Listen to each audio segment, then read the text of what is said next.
Bom, então o Jesus Movement, ou o Movimento de Jesus, é um movimento jovem que nasce nos Estados Unidos, justamente numa tentativa de transformar a realidade que esses jovens avaliavam, que é uma realidade da igreja muito tradicionalista, conservadora, de aspectos da fé que deveriam ser vividos dentro de um padrão e que era sempre o padrão dos mais velhos, o padrão dos adultos, das pessoas que viam a igreja, vamos chamar entre aspas, com aquela seriedade, com aquela formalidade que vinha dessa tradição que, nesse dado momento da história, esses jovens viam como um tradicionalismo.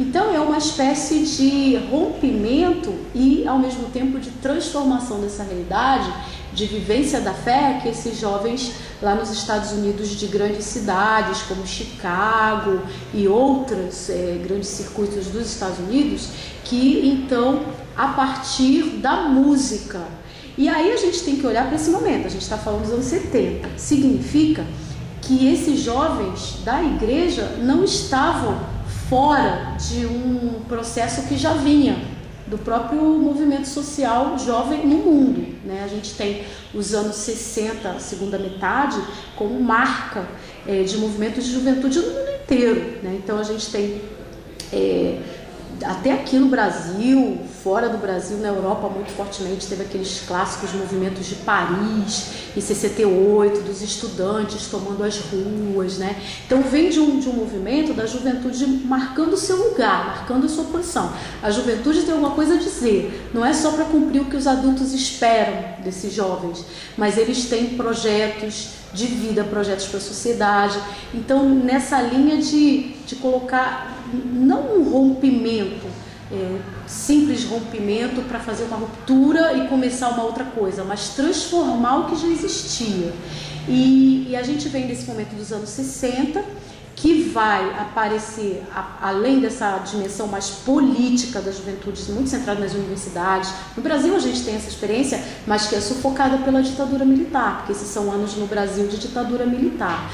Mas na Europa, nos Estados Unidos, são momentos de muita abertura e de presença desses jovens em discussões políticos, sociais, que marcaram mesmo essa época.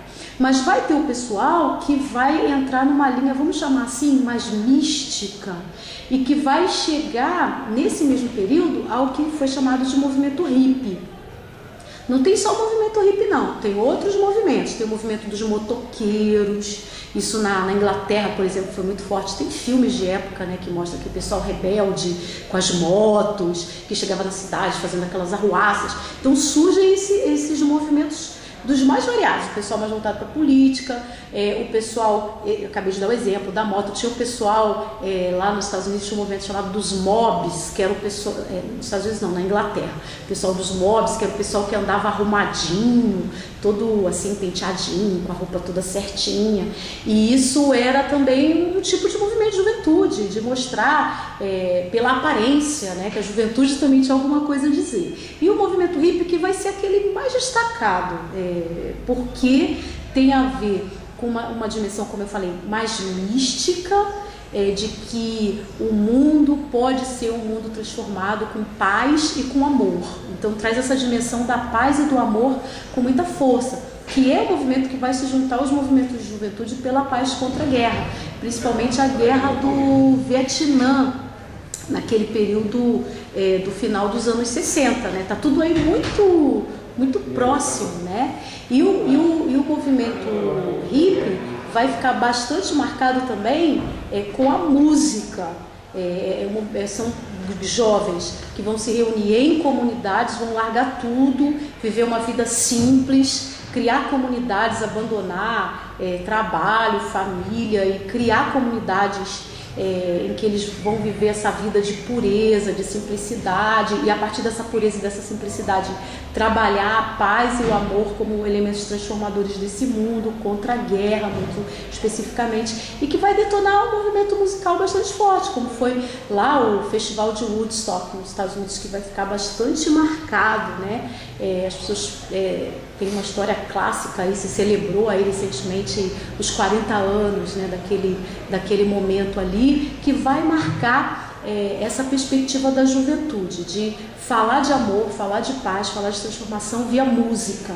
Isso foi muito marcante. Então, quando a gente fala do movimento de Jesus, na igreja, nos Estados Unidos, esse movimento não está isolado desses acontecimentos. Na verdade, são esses acontecimentos entrando na igreja, né? Os jovens da igreja percebendo, poxa, os jovens estão ocupando seu lugar, os jovens estão transformando situações, estão transmitindo mensagens com os seus movimentos, e a gente na igreja, né? Então, os jovens da igreja se sentem estimulados também a ter uma posição.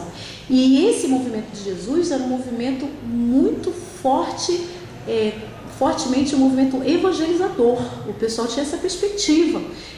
Vamos fazer com que o jovem dê a sua contribuição à igreja, e essa contribuição à missão de Deus, fazendo evangelização, criando comunidades novas, levando a mensagem da palavra de Deus para outros jovens, e aí a música vai ter um lugar muito forte. Então eles vão realizar festivais em espaços abertos, teve lá o Woodstock religioso, né? Nesse período aí foi no início dos anos 70, se não me engano, em 71.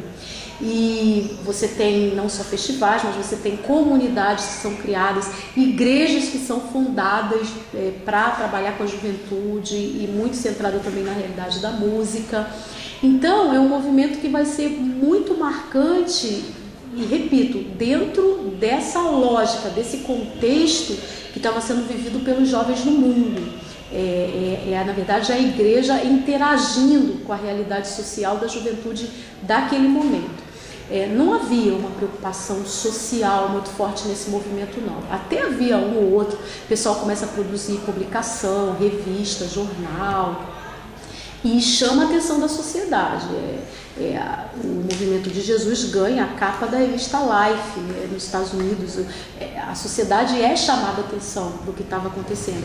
Mas por quê? O que chamava a atenção? Essa característica dos jovens cabeludos, com aquelas roupas todas diferentes, hippie, dentro da igreja. Isso chamava a atenção.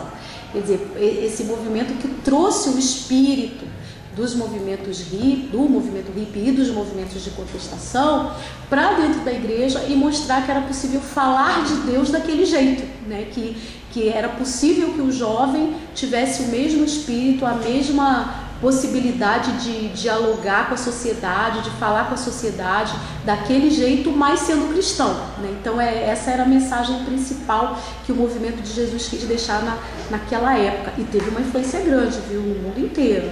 No Brasil esse movimento vai chegar porque, como eu falei, é um movimento que tinha a evangelização como uma motivação muito forte.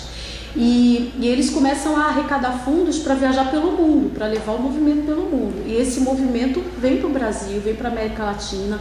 Jovens chegam aqui como missionários do movimento de Jesus, fundam comunidades.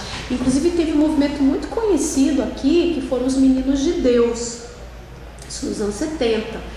E os Meninos de Deus foram muito conhecidos como uma comunidade hippie religiosa que fundou lá o seu grupo. E não era uma igreja propriamente, mas era um grupo que se reunia e chamou muita gente para essa agregação de jovens. E eles eram um grupo musical, cantavam na televisão, apareciam cantando em programas de televisão, no Chacrinha na época, porque no Chacrinha eles eram bastante conhecidos, mas depois teve problemas, houve assim algumas suspeitas de envolvimento com droga, e aí os Meninos de Deus foram meio que desaparecendo, e a gente nem sabe o que aconteceu muito bem. Essa história ficou um pouco mal contada.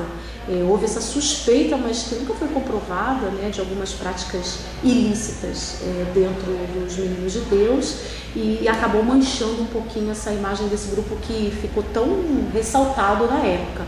Mas eu falei dos Meninos de Deus, que são esse grupo que mais apareceu. Agora, teve os outros que vieram como missionários e acabaram fundando grupos como Vencedores por Cristo, Grupo Logos, A Palavra da Vida. Todos esses grupos que não se transformaram em igrejas, mas eram grupos, vamos chamar de para-eclesiásticos, então para além das igrejas, né? Mas que atuavam com as igrejas, com jovens de igrejas, para levar essa mensagem da palavra de Deus, da conversão, do chamado ao arrependimento para Deus Via Música. Todos esses tinham conjuntos musicais, gravavam discos, alguns ainda existem até hoje, mas dentro dessa linha que vai marcar bastante esse movimento de juventude no Brasil e em outros lugares do mundo também.